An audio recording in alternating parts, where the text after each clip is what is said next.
But listen to this, right? Jeez. I thought we was only going up to 12, yeah? So I'm lapping the boys, I'm keeping this pace, I'm proper going for it. Yeah. And then on the last 12, which I thought was the last 12, I was going, He really went shouted, for it. He emptied the proper tank. went for it. He emptied the tank. You know when you like that lactic yeah. acid, I was just proper went for it.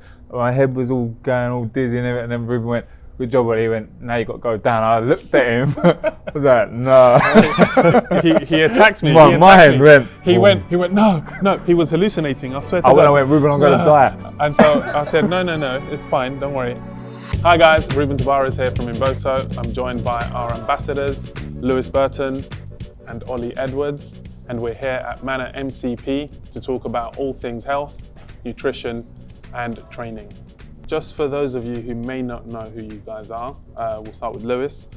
Lewis, can you tell us who you are and what you do? Yeah, I was a professional tennis player for about 6 years. I retired probably about 4 years ago now. Played various tournaments around the world, like your Wimbledon, Grand Slams, Queen's Club, to name a few. Amazing. And Oli? I'm Oli Edwards, 25, professional boxer, 6-0, and I'm undefeated.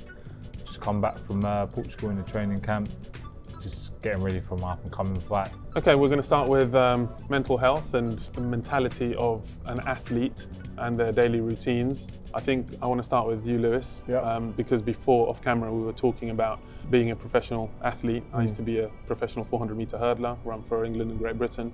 Tell me, first of all, how you got into tennis, how old you were, and what that was like. Yeah, I started playing tennis at about 7. I kind of fell into it really. My brother was playing, and then I kind of just jumped into his last 20 minutes of his sessions. Okay.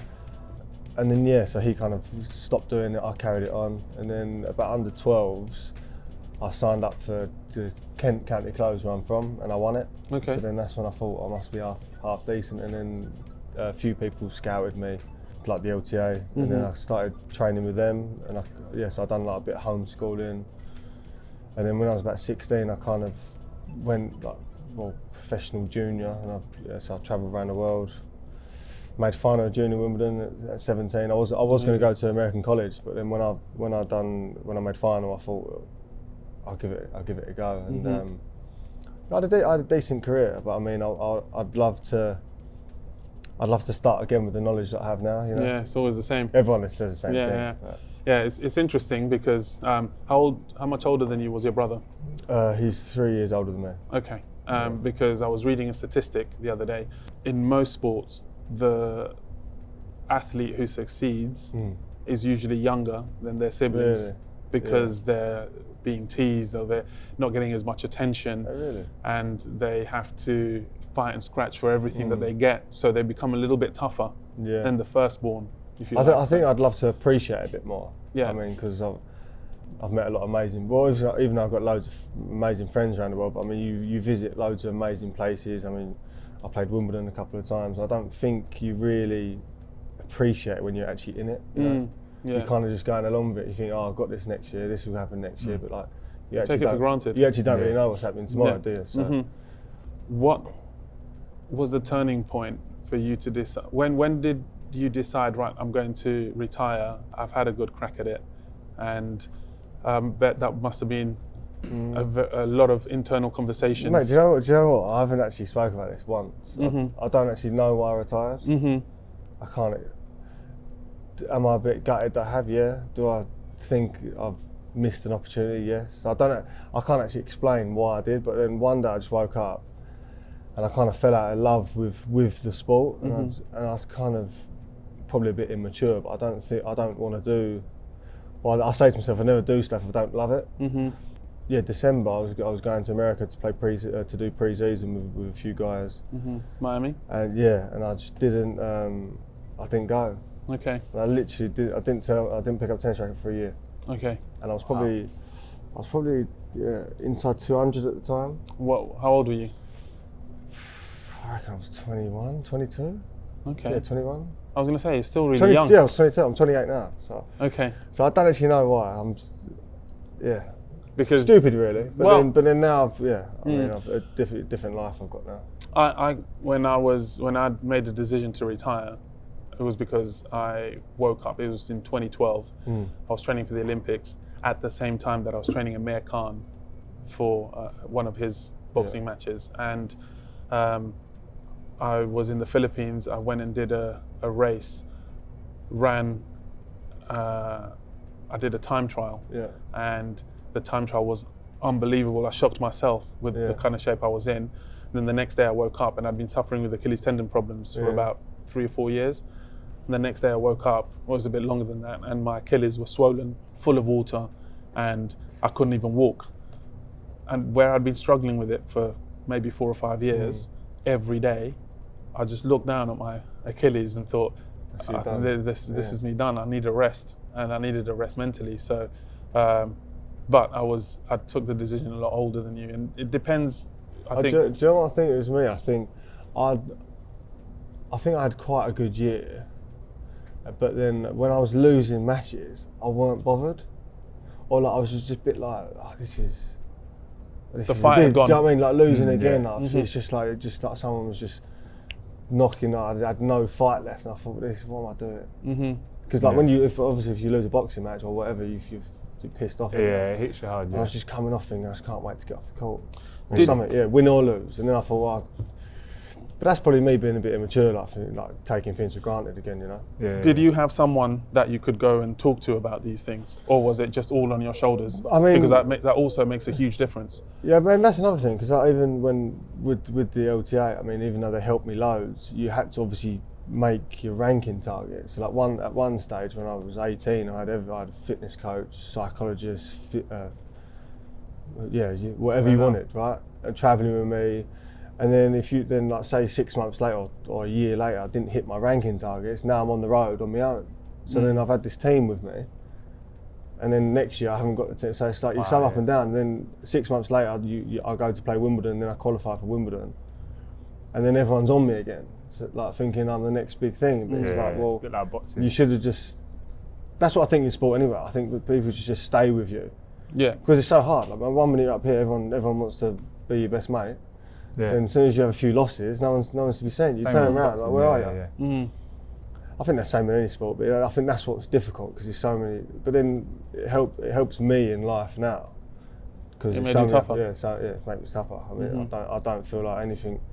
It does phase you, but I think sport's difficult. Even though people think you're a sports person, it's all fun and games. It ain't, is it? You don't see behind the closed doors. I think that especially with solo sports like tennis, athletics, boxing, you know, those golf, those type of sports where you just rely on yourself. Sometimes when I look at a football game, one player could be having the worst game of his life, and then the other 10 are having brilliant. They can get subbed off, can't they? Yeah, they can get subbed off, or they can kind of cruise within the game. And Bob's your uncle, you've won the Champions League, and you know whatever. So, but it's a lot harder. So, who've been your main influences, like growing up, that have given you? I loved Pete Sampras when I was growing up, but then I've kind of based my game around Tim Henman. Okay. I love Tim Henman. He coached me for a little bit, on and off. Just a note on Tim Henman, I have to say that technically, unbelievable. The guy was unreal. Because I appreciate technique, and I'm into biomechanics and all that kind of stuff. And I just think, maybe this is just from the outside looking in, but had he been more of a stronger, more physical but do you know player. what you say that? Because I was right. You say that he was number 4 in the world for over what, I reckon 10 years maybe. Yeah. He made semi-finals of every Grand Slam. So like if you look now, and that's a massive achievement, and people think, oh, he didn't win anything. Yeah. Well, he did. He won like Masters. But then if you look now, so like Federer, Djokovic, Nadal, they're the only people that's won Grand Slams. They've won like 62 Grand Slams between them. Yeah. But like what? So the number 4 in the world is no good. Of course. But the people at the top are just so hard to beat over 5 sets. But I think he was one of the best tennis players we've ever had. It's the same in many different sports. Obviously, Murray won a Grand Slam. He's gone that step. But I mean, to have someone like Tim Henman for playing for you. Yeah, of course. And it's the same in many different sports. You've got people like Usain Bolt, who dominated for years, winning every single championship. They're just like the notch up, where it's just over, like Djokovic, for instance. Obviously, he got disqualified, didn't he, in the US Open? But I mean, I think it's virtually impossible to beat over 5 sets. I think. Do you remember an athlete called Michael Johnson? Yeah, he had the weird running style. There was a British athlete called Roger Black, and he could never win anything because Michael Johnson was winning everything. So his mentality going into championships was always, there are 2 races. Michael Johnson out by himself, and then the rest of us scrapping for a silver medal. That was his goal. Because they probably know before they're going in the race, isn't it? Yeah. Like, well, I probably ain't going to So beat him. at the time, So I'll come second or third. at the time, I used to think that's a bit of a loser mentality. But thinking back on it, it was the smart thing to do because it meant that instead of chasing Michael Johnson and his legs falling apart because he couldn't keep up at that speed, he won the silver medal at the Olympics. That's a good achievement, isn't it? It's an amazing achievement. That's like winning gold, I guess. It is. So Oli, tell us a little bit about why you started boxing. I started boxing, basically my dad, he was a world champion kickboxer, and I looked up to him and I always wanted to be like my dad. But my dad was known around the streets, Big Tony, Big T, this, that. And I was like the little son. I felt like, in a way I was a little weasel, like I couldn't look after myself.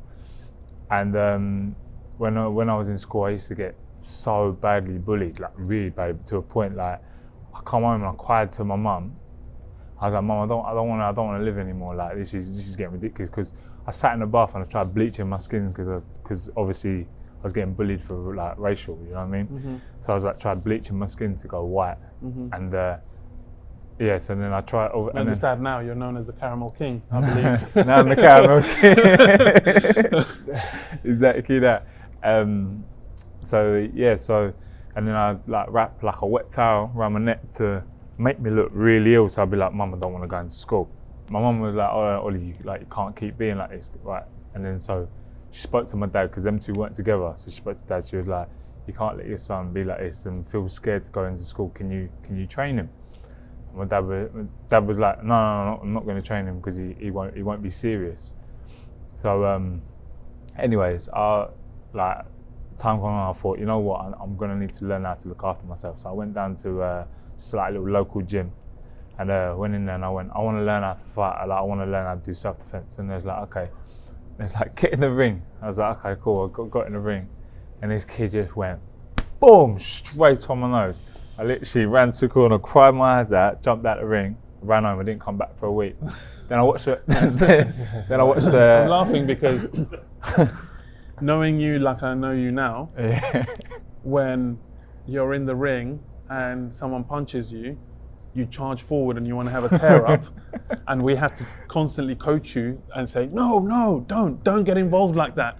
Yeah, keep it professional. But yeah. So it just makes me laugh to think that you ran out the gym. Like you saying that, the reason why I do that, like obviously now I do that, when they hit me, I picture them as a bully. I feel like, oh, you want to test me now? So then that's when I run at them. That's when I need to learn how to control like and to be fair, you have become a very polished fighter. There's still lots to learn, but you know, you're completely different to what you were when you first walked in the ring, the gym. Yeah, don't let my like emotions get involved now. Like in a way, I use my mindset. I take myself. So basically, I'm in the ring, but I take myself out of the ring and I'm sitting on the edge watching myself.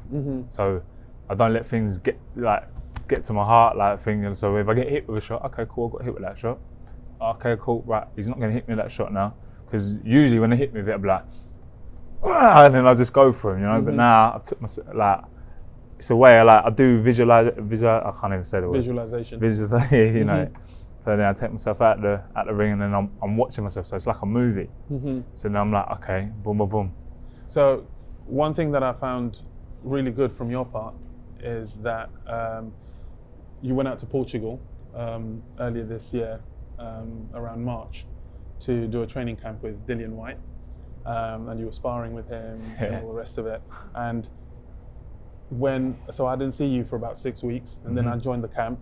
And when I went to see your first spar, it was like I was watching two completely different people. And one of the things that surprised me in a good way was that you said that you'd started meditating. Yeah, meditating. You'd come off social media. You weren't doing as much social media. You started meditating, and you'd meditate every day. Yeah. And you attribute that to you learning how to box and learn quicker. Tell us a little bit about that. Because what I used to do, I used to go on. I literally used to wake up. I go straight on my phone, Instagram, boom, boom, boom, looking at other people's lifestyles, not even thinking about my lifestyle, and then comparing myself to their lifestyle, and then it just messes with your head. Like that's not the first thing you should do when you wake up in the morning. Do you know what I mean? And I was literally just looking through that, and I thought, right, I'm looking at other people's lives when I can like sort out my own life and become successful myself. So I thought, you know what, I'm going to start reading books and I'm going to meditate 15 minutes a day. And I started doing that, and when I wake up, instead of me going on my Instagram, I go straight on YouTube and I put on like a motivational, like a video speech thing, put that on, boom, make my breakfast, make my coffee, boom. Only 10 minutes, like 10 minutes a day, not the 30 minutes one, because it's just too long. So I do 10 minutes, and then you're feeding your mind with positivity. So I'm not worrying about looking on people's, like, look how they're living. Look, he's got that nice car, I want that car. Forget about that. I'm doing my thing first. So then I'm just getting myself in a routine. So then I'd make my coffee, have my breakfast. No, make my coffee, go to the gym, come back, shower, because basically what you want to do, you have a cold shower, because I don't know I've heard that it trains the mindset. So I have a cold also shower. Boosts your immune system. Yeah. So I do that, and then I come out, and then I meditate for 15 minutes. Boom, I'm ready to go. I've already done my workout, done my meditation. Then I'll read books and I'll start studying boxing as well. So instead of me worrying about other people's lives, Instagram, because that's all it is about now. Everyone says social media, it's life, isn't it? Yeah. That's what it is. And one of the things that we've also discussed, I'm sure if Lewis wants to jump in, is when we met, you had a girlfriend. Yeah. He's laughing. One of the conditions, this is going to sound really, really bad, but bear with us. One of the conditions of you joining our team and for us to work together was we questioned whether that was the right person for you. This girl she was younger than you. Yeah, younger than me, yeah. And when we spoke to her, she was on a completely different life path to you. And so we just put it to Oli that if this is the person that you truly believe you're going to be with, then fine, but don't hold her back and don't let her hold you back. Take control of your boxing, yeah. If you two are not meant to be together, and to your credit, you went away, you thought about it, and you said, no, this isn't the person, and you parted company amicably, and very, very well done with this person. But done it by text, no, I'm joking. One thing that people, when it comes to mental health, it's not just, feeling good every day and all the rest of it. It's also the people around you that can bring you down or can affect your life. And I know so many different athletes that are more talented than the athletes that you know right now in like tennis, boxing, football, but they just never did what they were supposed to do, because they got into the wrong relationship the wrong circle of friends, etc. I know that you've had experience with the wrong circle of friends. Yeah, 100%. And you're now at the other end of it now. So you feel a lot better for it. I feel much better for it. Like before, when I was boxing, I had a break because of my mental health, and I was wondering why I was suffering with mental health, and it was the circle I was with. I was going out with them, partying, drinking. They're like, none of them really cared about. They're just like, oh yeah, no, come out, nah, you'll be alright, come out. Because I was going out with them, partying, drinking, thinking about all women and all stuff like that. I didn't think about boxing. And then it got really bad. I was getting really fat, really fat. And there's a picture of it, in fact. It's really funny. Really funny. I'll show you later. It's bad. It's funny from the point of view that if you look at him now, and now his when he takes his top off, he's got a ridiculous set of abs. To when he first came, when Oli first came over and said, listen, I want wanted you guys to help me out and all the rest of it. Gave me a trial, didn't you? Yeah. Yeah, we thought, oh my God, is he a heavyweight? It's kind of small. I was Yeah, for a 95 heavyweight. kilo. Yeah. I fight at That's heavier than me. 76. What am I? I'm like 90 or 89. Yeah, and he's And I'm 70, like 6'4". he's 78, 79 kilos. Yeah, 79. It's just interesting because whenever I get asked from people, oh, how do you get people looking like that? How can I look like that? I always say to people, it starts up here. It's really hard to look in peak physical condition unless you have a goal. And then I guess that's with life though. Yeah. If you don't have a goal in your life, You got to have a routine, you got to set yourself a goal. Yeah, and also when it comes to peak physical condition, I always think that athletes are almost verging towards the unhealthy scale when they get too lean, because you're supposed to have a certain amount of fat. And I know from myself, when I was 2.5% body fat. 2.5%. Yeah, and I look like a lizard. Literally, I take my top off and people go, wow, how are there that many muscles? 2.5%. Yeah. Jeez. I was I think constantly my best is like 7. Yeah, and that's very good. That was when I was playing like fit. Playing. Yeah. And mine was 5% getting ready for a But fight. when you get too Really? lean, you leave yourself open to injuries as well. You know, because your muscles, your tendons, your ligaments, they all need fat. Yeah, And when you're cool. too lean, and that's what kept happening. I kept getting injured, having a little cold, kept getting injured, maybe a flu. This was a long time ago. And now, like I said before, I never feel like I can get ill. Yeah. Just because I'm healthy.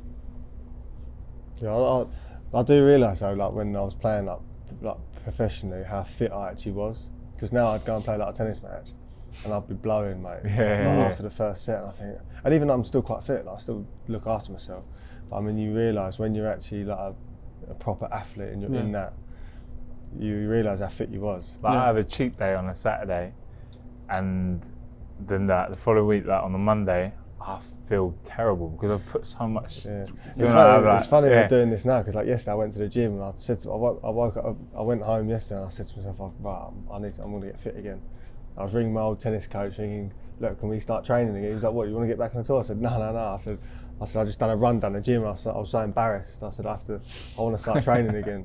Yeah, it's funny because when I was an athlete, I used to wake up, train, eat, go to sleep for 3-4 hours, wake up, train, get some treatment, go to sleep. It makes you feel good, doesn't it? Yeah, and I used to do that 6 days a week. Yeah. And I did that for 17 years. So when I was 24, I weighed 82 kilos. I was deadlifting 300 kilos. I was doing chins with 90 kilos around my waist. I was squatting 200 kilos all the way, like ass to floor. I was just doing some ridiculous things.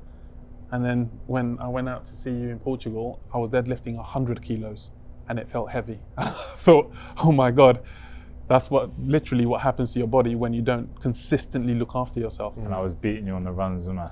Yeah, it was. Joking. It was. Kill me.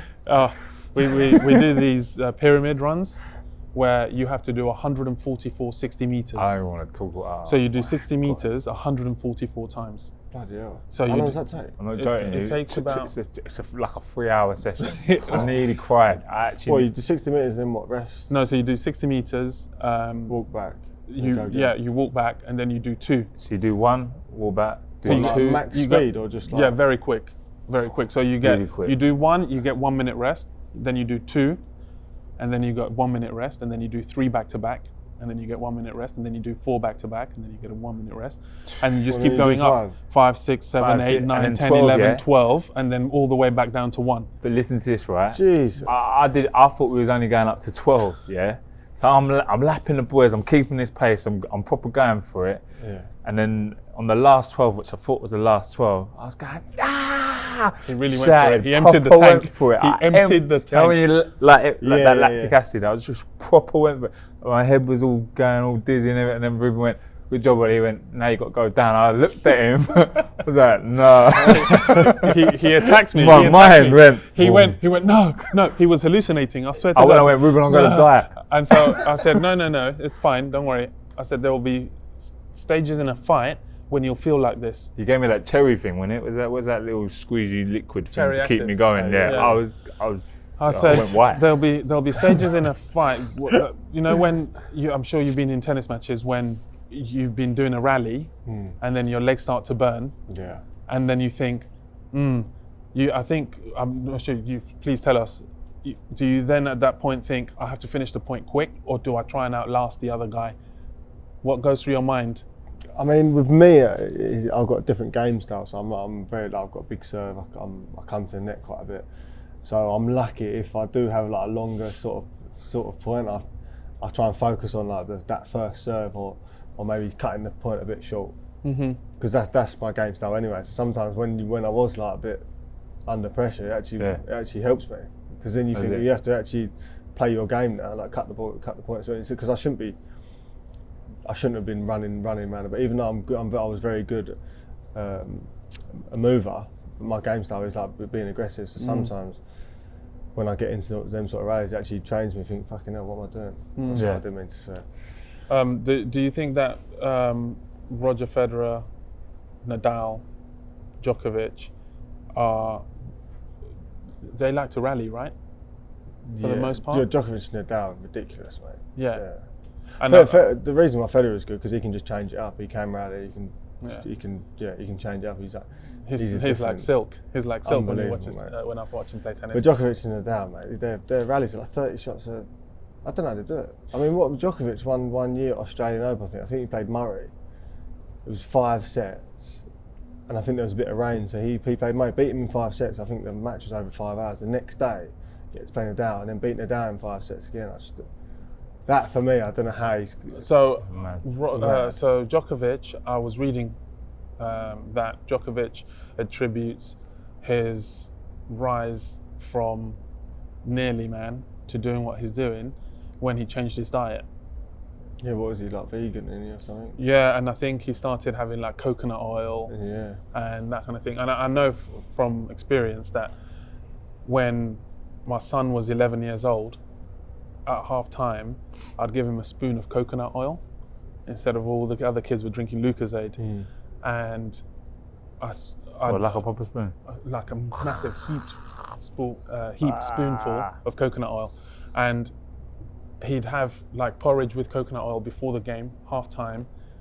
And I swear to God, I've never seen. I have it in coffee. I've never black seen coffee. someone.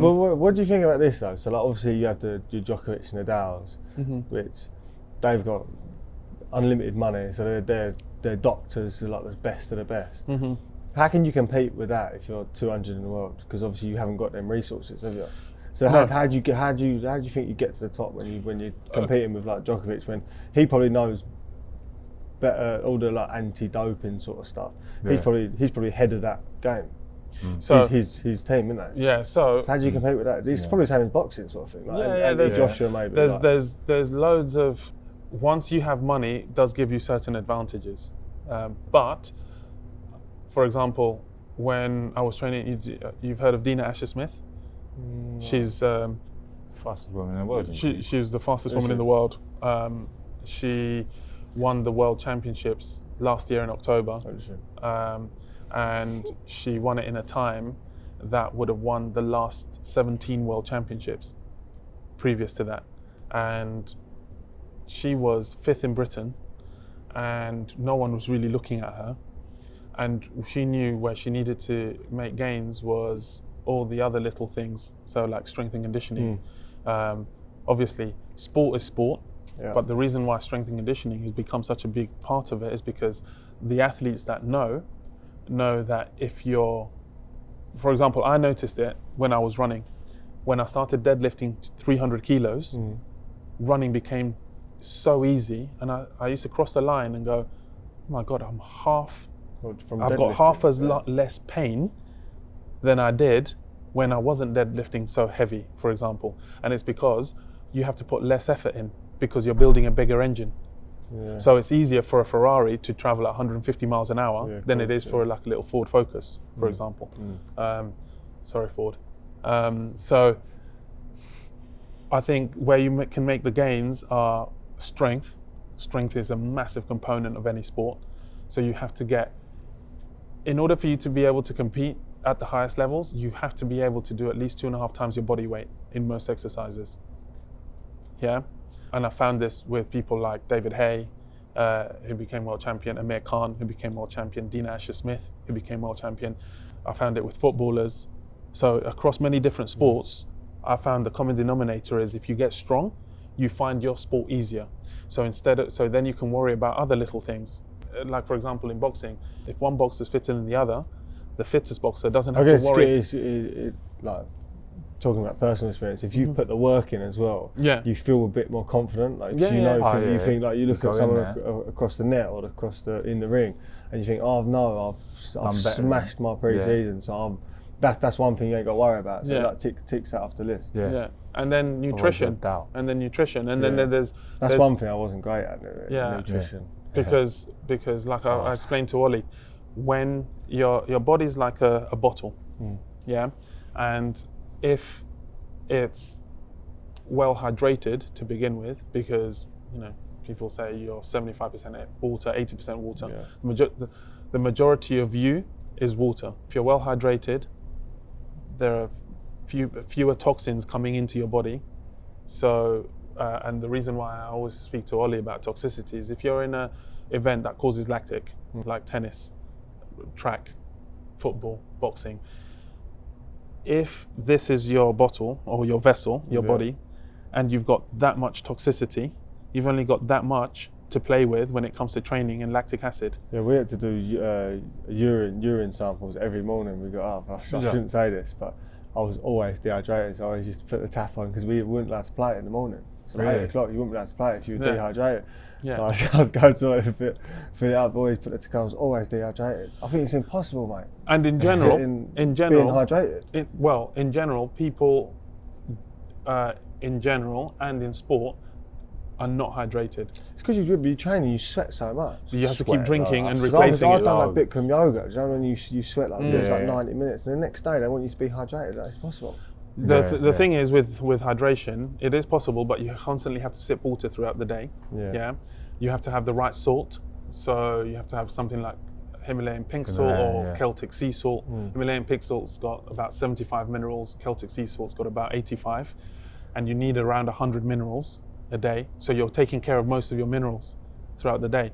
And then the other thing is, if you're dehydrated, your performance drops by 20%. I've noticed that. Yeah, so sparring. Yeah, so your reflexes, your speed of thought, everything drops by 20%. So if you think, if someone's hydrated and someone isn't, you're giving, and someone's who's dehydrated, you're giving away 20% in performance. Yeah, because that's what we had when we played. Like they used to fill up our bottles with like electrolytes, and it used to be a time. So like if we didn't finish that in that sort of time, you have to move on to the next one just to keep it. Really keep your body going. Yeah. That's another thing. So as soon as you don't hit your targets or your ranking targets, you lose all that. Then you're on your own, isn't you? So one year I've had everything, and then the next year you're at nothing. And that's where self-discipline comes into it. When you got to keep going, when you speak to a successful business person, a multi-millionaire, a billionaire, a successful athlete, they all have similar traits, which is repetition, doing the same thing and perfecting that same thing over and over. You just can't rely on anyone else, though, really. No. It's like when you have your team, you rely on them to tell what you do, but then when you're out there on your own, you've got to just keep doing it. Like I remember when I first started with you guys, I was doing a jab for an hour. Jab. Literally for an hour, and there'd be make one mistake, no, start again, go again. I'm like, oh my, repetition. That's how you get better. Yeah, it's true, isn't it? Yeah. And the boring stuff is the one. Yeah, 1000%. Whenever I get asked, you've trained so many world champions, what's the common denominator? It's always repetition and consistency. And then there's other little things like, for example, sleep. Sleep is massively important. When I read these books of people who say, oh, you only need to sleep 4 hours, then you can do work for the rest of the 20 hours and stuff like that. You have to know your body. If I don't sleep 8 hours a night and get 1 hour nap somehow in the afternoon, not always, but I try to fit it in, then I leave myself susceptible to injury and illness. When I do that, I feel like Superman. Do you not think lack of sleep? Do you not think that's in your head though? No, because after a 12-hour shift, because I do night work, I go straight to the gym straight after the 12-hour shift just to get the gym over out the way, and I start feeling little niggles, because It's because I haven't had no Sleep. sleep. The world's expert. Do you know who the world's experts are in sleep? No. NASA. Oh, that's it, Yeah, and they have concluded that sleep is like one of the most vital, important aspects of life.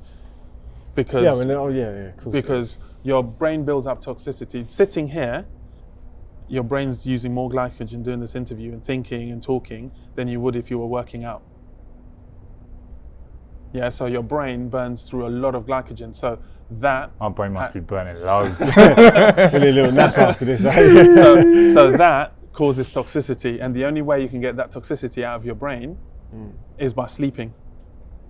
So you know when you're really tired and you look and it looks fuzzy and you feel fuzzy, it's just because your brain hasn't been able to get rid of that toxicity. So when it comes to high elite level performance, it's always the same common things: sleep, water, nutrition, lack of stress, outside stresses, so partners, family members, whatever it is, so that you're able to then focus on that one thing to then go to that next level. So that's basically what we always find. Right, Lewis, what's the best thing about social media? I guess the best thing, or the most powerful thing about social media, for like brands, I mean, pushing brands these days, I mean, it's not the only way, but I mean, that's how brands push. So a lot of people make money, yeah. You make money off it, and if you can utilise it well, fair play. But I know people who've got like because they've got 100,000 followers, they're getting paid like £6,000 a post. Do you know what I mean? Yeah. So if it wasn't for social media, then I mean, a lot of people. The thing is, a lot of people grow up now and be like, "What do you want to be?" I'll be a social media influencer. I don't think that's like you should. But then my argument with this, I've said this. I said, are influencers influencing though? Because in a way, you got other people watching their lives and knowing full well that like some of they're living a fake lifestyle. So then they're comparing their life, and it puts them down, and that's how mental health happens, because they're like, oh, I want my life like that, or for a girl, or I want that body, or this. I do think as well that people judge the social media page. Like, so say for instance, they'd look at me, or they'd look at you, or they'd look at someone else, and they'd be, oh, they must be stuck up, or they must be this. Straight up, yeah. But like, you don't actually know them. But then it's very easy for someone. It's easy for anyone to say like, oh, is an idiot, or because I'll chat to someone because you see their page, you think, fucking hell, they live mental. You know what I mean? Yeah. So I'll chat to someone and they'll be like, wow, you're actually like proper humble. I thought you'd become like really stuck up, like arrogant. That's exactly It's like, a following is just a following. Like, it doesn't change who I am. Do you know what I mean? Exactly. I think personally, the best thing about social media is you can connect with people that you wouldn't normally be able to connect with. Of course, in terms of like other boxers or tennis players or athletes, whoever, and you can just send them a message, and for the most part, if they recognise that it's a serious person, or it's a massive way of life now, isn't it? People say, so what's your Instagram? See your number. What's your Instagram? Well, it's your CV, isn't it? You can take my number if you want. Yeah, it's your CV, isn't it? So what would you say is the worst thing about social media? The worst thing is you got trolls over social media. So I don't know, someone posts a picture up, and you have people saying, oh, you should die, this, that. And the people who are sending that, they're not really thinking about how the other person's feeling, but really that person's thinking that, and it gets to him. Like, I've had it, like they were going, oh, you're a dirty M-word and all this, and I was thinking, I said, no, ignore that. But in a way, it gets to your head. Do you know what I mean? Right, even though you ignore it, like it can still hit you. It still gets to your head. You're still reading it, isn't you? Yeah. Even though you think, don't bother. And that's how a lot of people have died. Like, I think the trolls are terrible, mate. But then, you think, like, there's a lot of nasty people in the world. Of course there are. Because I mean, I'd never do it. I'd never go on someone's Instagram and coat them off. Do you know what I mean? Yeah. I think I class myself a nice person anyway, but there's so many people, mate, that go on my Insta, probably yours. They just they've got fake accounts as well. They go on fake. But then you think, like, what are you doing, like, in your day anyway? Someone once threatened to kill me on Twitter. This is a while back, because I'd said that pasteurized milk is not good for you. I had death threats from like playing, because apparently tennis is the second most betted on sport, than football, like at the lower levels. And Yeah. like, if I was winning or someone was betting on me, mate, I used to get so much abuse, mate, saying, Would "Oh, you? I hope you die, I hope your family," See what I mean? just because I lost the match or because they lost a bit of money. So that's why. Crazy. And like you said, like even though you think after, like you laugh about it, it probably does get to you. It does a little You bit, think, just oh. gets you. And if you're having a down day, you think, bloody hell, that geezer said to me, and you half probably believe it. You think, oh, am I really that bad? Or, Yeah. That's where you have to be so mentally strong that you realise. And because the guy who offered to kill me, I gave him an address of a park, and I said, "I'll meet you there." I said, I was being serious. I said, "Come and meet me there." But he's like a little nerd tapping away like that. And I said, "Come, so then we can sort this out." And there was no response, because that's basically the way I look at trolls, and these people are cowards. Then I mean, it's the fake accounts. I mean, a friend of mine's done a petition at the minute where he's trying to you can't have any fake accounts. You've got to be all verified. It's got to be the actual person. Because I mean, if they make the fake accounts. They make fake accounts. So if you're the actual person, then it will probably halve or. I've got a catfish with me. Yeah, it's exactly me. His name's called Joe Martin, and he messages girls sending abuse to him. I had one this morning when I pulled up Did here. you? Someone said to me, "Is this you?" Do you know what I mean? Little bird saying hello. I was like, "This ain't me." That's crazy. Cool, Lewis. So, what's been the highlight of your career so far? I guess highlights probably junior Wimbledon. I mean, walking out on #1 court with my family there. I don't think you can beat that. But to be fair, I was a bit unlucky. So in the semi-finals, I woke up and like my face was all swollen, and I went to the dentist. Funny story, but I went to the dentist because I thought it was my wisdom tooth, and I actually had mumps, and I was going to pull out in the semi-finals, and I didn't. So luckily, I won the semi-finals, and then obviously I walked out on centre court with my family there. But you know what? I was so on loads of drugs because I had this mad illness. I'm using that as an excuse. That's why I didn't win. But that was probably my best career highlight. Even though I was mad ill, I don't really remember it too much. Yeah. But I think the takeaway point from that is you did it. Otherwise, you wouldn't have been. Because I've got pictures of me holding the trophy, runner up. Like my face is massive. Really massive, yeah. It's crazy. But then my set, probably even though I lost this match, is a very, very big moment to me. I don't know if you know Nick Kyrgios, he's an Australian guy. So I played in first round Wimbledon, and I lost the first set quite easy, and then we were in a tie break. Well, no, he was 6-5 up serving for the second set, and I broke him back, and he smashed his racket, and he went nuts because he's a bit crazy, and then it was a tough tie break. He won that tie break, and then won the third set easy. And as I shook his hand, he said to me, "If you won that second set," he said, "I would have tanked." And he ended up making quarterfinals, beating it down in fourth round. That literally points to tie break to 7. Do you know what I mean? If I won that, he said he would have tanked, and he probably would have because he was nuts. Yeah. And then he went on, beat Nadal in the fourth round quite easy, and then lost in the quarters. Yeah. But I said that was good because now he's like top 10 in the world. So. Yeah. But I think it's just quickly. It's really important that you went out and did the final because otherwise that was your career. Do you know what I mean? That was one of the highlights. It was amazing. I mean, but yeah, walking out on #1 court, you're walking all in the tunnels, come out. My mum and dad are in the box.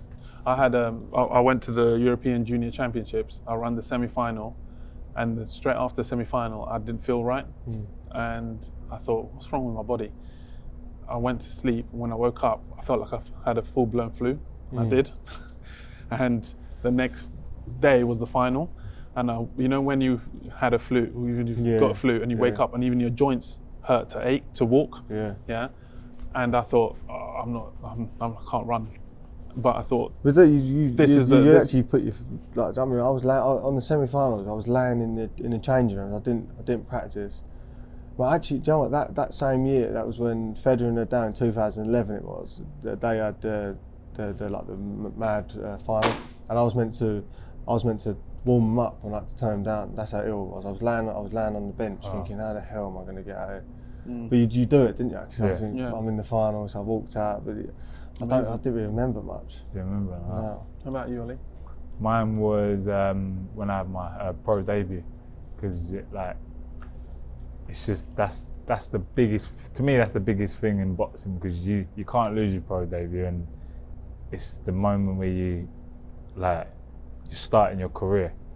And obviously, when I was in the changing rooms getting ready, and I was watching, because you see fighters going out and coming in, and then their faces, like they look all fresh, and then because when you're in the changing rooms, you see all the fighters nervous and everything like that, and you're thinking, oh right, they're feeling like how I'm feeling, this, that. And then when they go out, you're like, oh, good luck, mate, blah, blah, blah. And you're thinking, wow, I'm going to be like them soon the minute I'm going out there.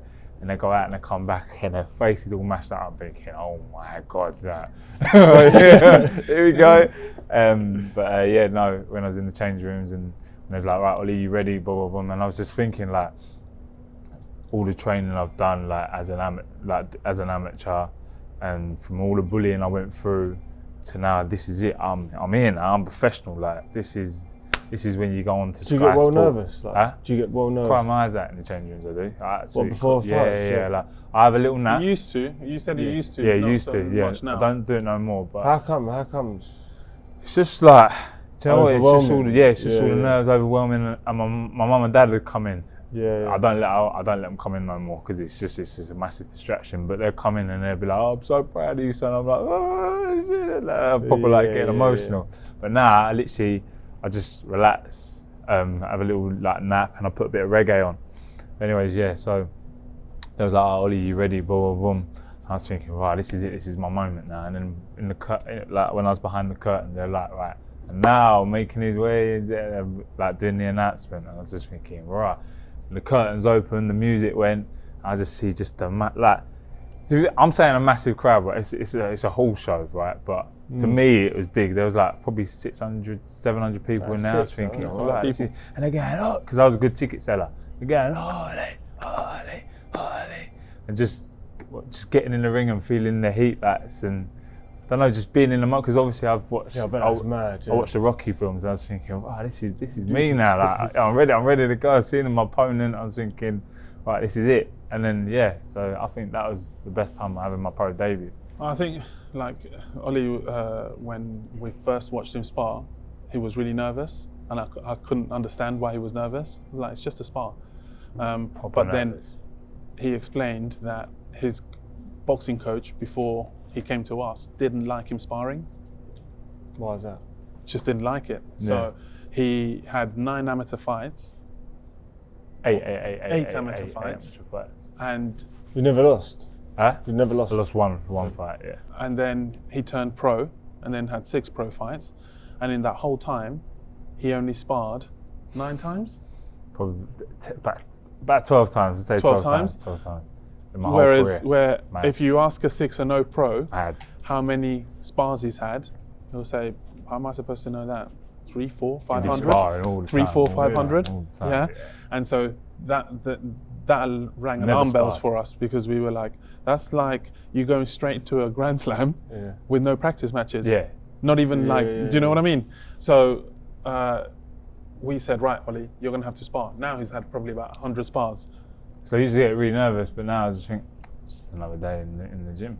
But I used to be like, oh my God, I'm sparring. I've got to eat the right food, got to do this, got to do that. I set like a little routine, but now I'm just like, just another day. There we go, let's go. What was the thing that you liked most about training? Oh, what, training in the gym or training like? No, just training in general. What was the thing that you look forward to the most about training? Do you know what, mate? I love training because I loved like training with people, like the banter and all that sort of stuff. Like my fitness coach was good stuff, you know. So it was always, I feel like being in the gym is different because you feel like you're getting away from the tennis and you just like proper. You're having a bit of a laugh, even though you're training your body, and you're getting in good nick as well. Everyone likes to be in good shape, doesn't they? But yeah, tennis training, I didn't really love too much. Okay. Because like you said, like more gym stuff. You were jabbing for an hour, so it's almost, it ain't really that fun. Yeah. I did always used to love the gym. I love pre-season because you're competing against sort of a bit like probably what we'll do today. When you compete, it's good fun. Yeah. I just love having a laugh. Do you know what I mean? Enjoying yourself. What was the thing you liked least? Mate, I used to hate the repetition stuff, like doing basket drills, and you know, it's go right. You got to hit like 1,000 forehands, and you're just doing it and doing it and doing it. Yeah. Even though that's the best thing for you. But I used to get so bored. I used to try and get out of it all the time. But that's the thing that makes you a good player, doesn't it? What about you, Oli? What's the thing you love most about training? About training, none. I'm joking. I liked, because obviously I put my music in. I like skipping and shadow boxing because I'm looking in the mirror thinking, oh yeah, like, you know what I mean? I'm just showboating, you know what I mean, a little bit. So that's what I like. Shadow boxing. I'm going to give you two actually. What are the two least favourite sessions that you like doing? Why two? You must know it already. Yeah, I do. The one, literally, when you're on it, you can see the devil. He's literally coming and grab you. It's called the Versa Climber. Oh my God! What is that? The feet? Yeah, it's horrible. Do that, right? You come off it and you do this little chicken dance. I swear, when they said you're gonna do a chicken dance, I ain't gonna do no chicken dance like that. Are you mad?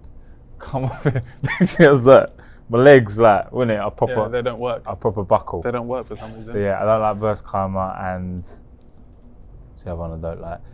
It's it's bag work, power endurance. You do 10 seconds. I think it's 10 seconds. 10 seconds flat out for 5 seconds flat out. Yeah.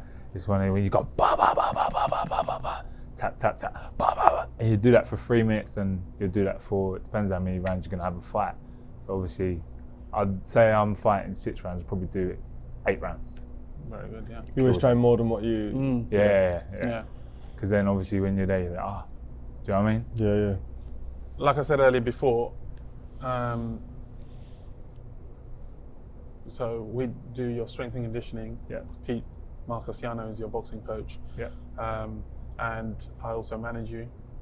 You're the first boxer I've managed. Yeah.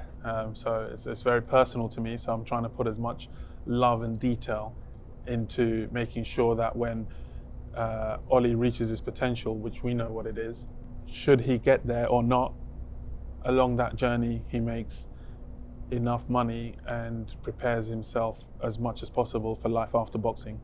That would be a success. Yeah. So, and to make sure that if he doesn't want to work again, he doesn't have to. I've given you the opportunity when I was training Derek Chisora to come in and do the training camp for one of Derek's fights. Yeah. Then I rang you in March. That's and crazy. I said, Oli, get your bags ready. Because it woke me up. I was like, woke up, I was all kerfuffled, and I was like, all right, Ruben? He was like, yeah, Oli, get your bags ready. I was like, why, when you going to Portugal? I was like, what? Yeah, you're going to Portugal in the morning, and you're going to go and join Dillian White in training camp for the next 5 months. And you're going to be living out there. So just pack your boxing gloves, your groin guard, your head guard, your comm shield, some trainers. Well, that's a nice goal to get, isn't it? It was crazy. Off you go. And he was, the next day, he was living in the Algarve. And he stayed there throughout the whole of quarantine. What did you have, hotel or villa? It was like little villa pods. Yeah, it's like villa pods, like a training complex. Oh, was it? Yeah. It was amazing. And they've got tennis courts there, they've got 2 gyms, football pitches, loads of football teams going there and train. So English rugby team play there, don't they? So it's a complex all geared towards sport. Well, that must be amazing. So all the sports people, netball, so all the sports people greet each other. Hey, how you doing? Yeah. Everyone goes and does their sport. I was like, because obviously Rube said, he sent me a message, he was like, Oli, when you go there, like, it's going to be tough, like, you probably want to experience something like it.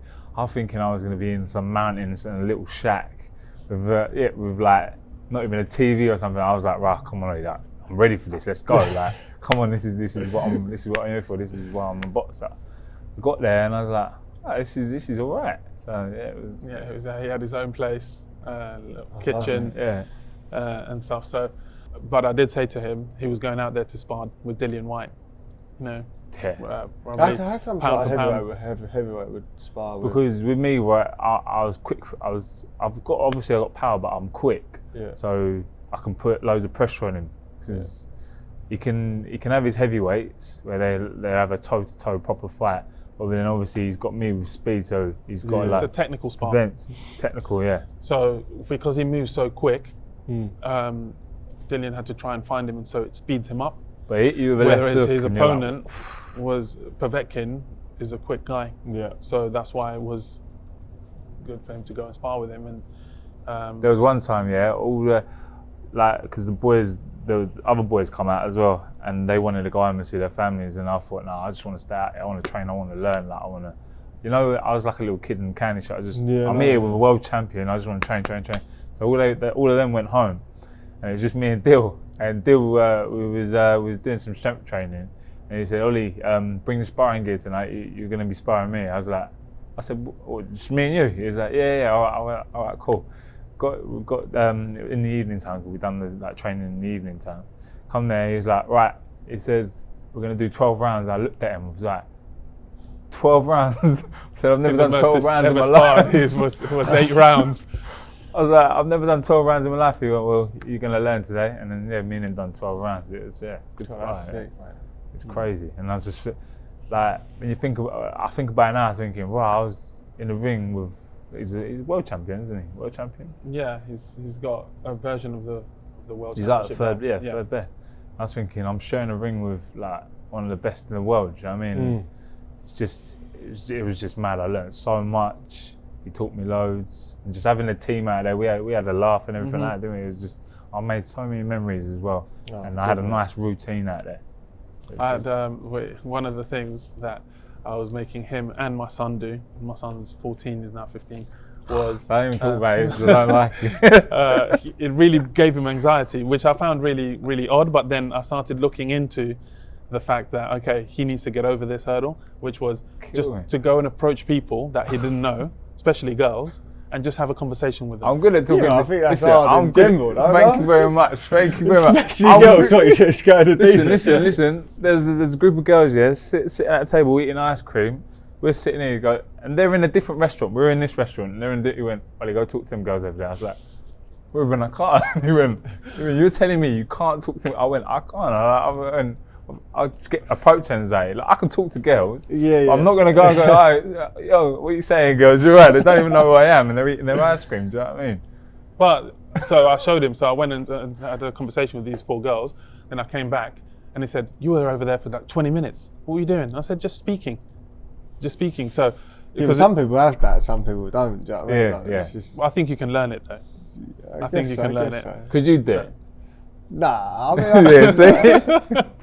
I wouldn't like. I'd be very uncomfortable. Do you know what I mean? Yeah. Or they'd be walking down the street and they'd be like, "Go talk to her." I was like, "I can't just go. I can't go talk to her." I think it's important to, because I can talk to anybody, girls, guys, whoever, just because you just go and strike up a conversation. You know what I mean? And then it's good for, in a way, media training, because when you get a camera put in front of your face, sometimes people freeze, and then you have to realize it's just someone behind the camera. You just talk to that person. The more you do it, the better you get. Yeah, exactly. So it was just more of that, and also it made me laugh.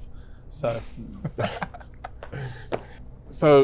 Lewis, we spoke about the fact that some of the top tennis players in the world have everything at their disposal. Yeah.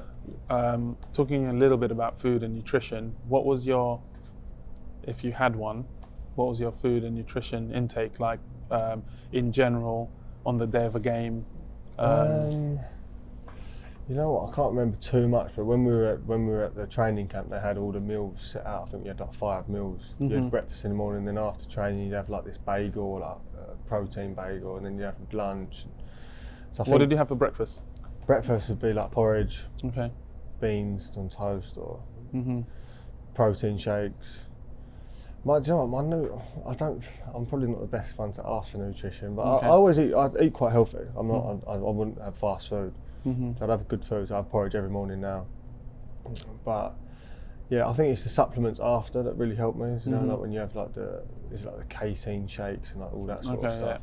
So I think that really helped me. But I think the food, I just eat like normal stuff. You know. Okay. How about you, Oli?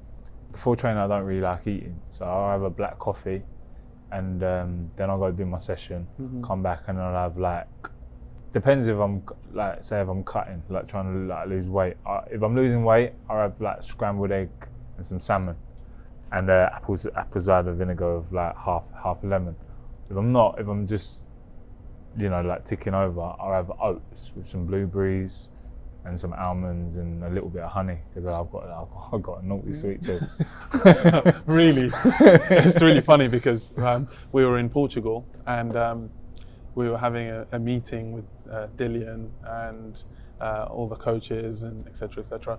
And my phone buzzed, and so I took a look at it, and it was Oli being somewhere else in the complex, but having this pineapple fizzy pop drink that's full of sugar. It's got like 33 tablespoons of sugar, yeah.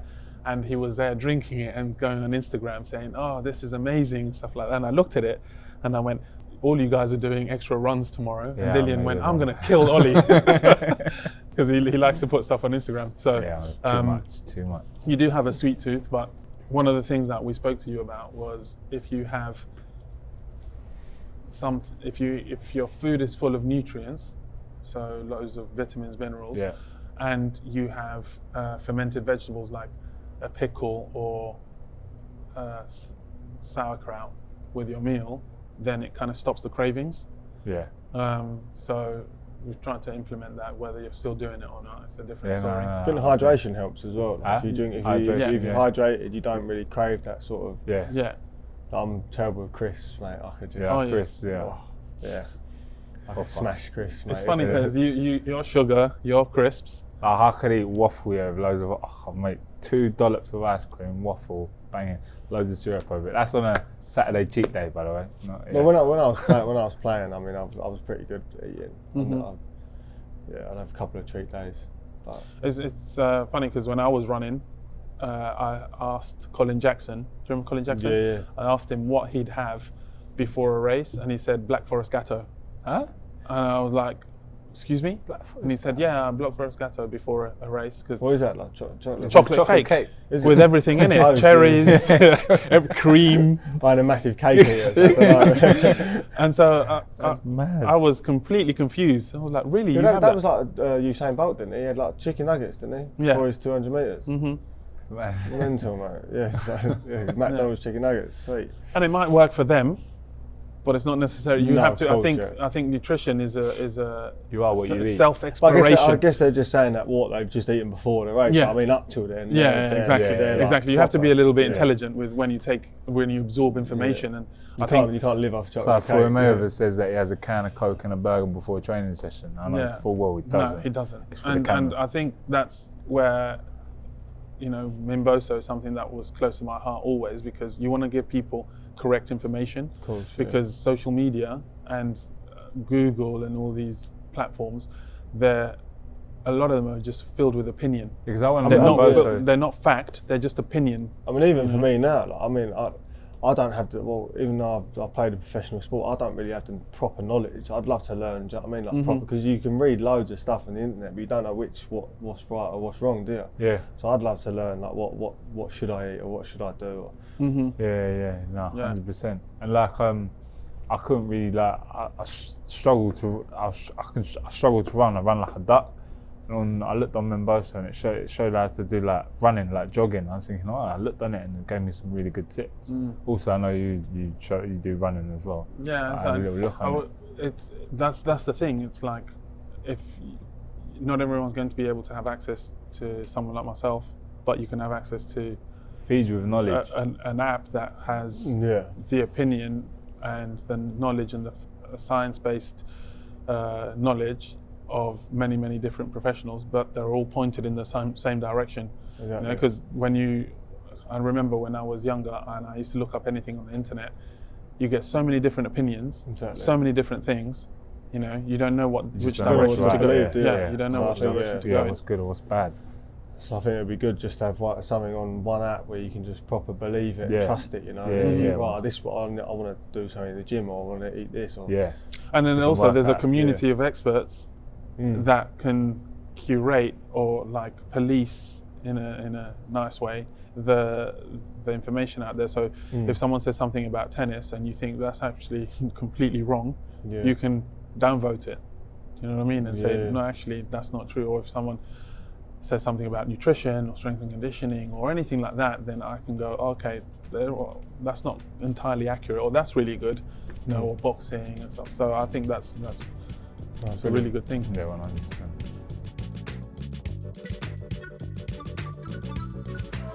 6, 7, 8, Starting 9, yep, 10, 11, Coming in. 12.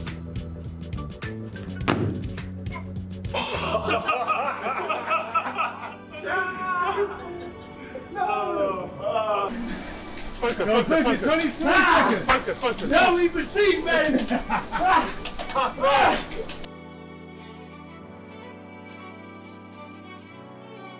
For more exclusive content, like, subscribe, click on the link below, above. Do your thing. Any questions, direct message us, and see you there.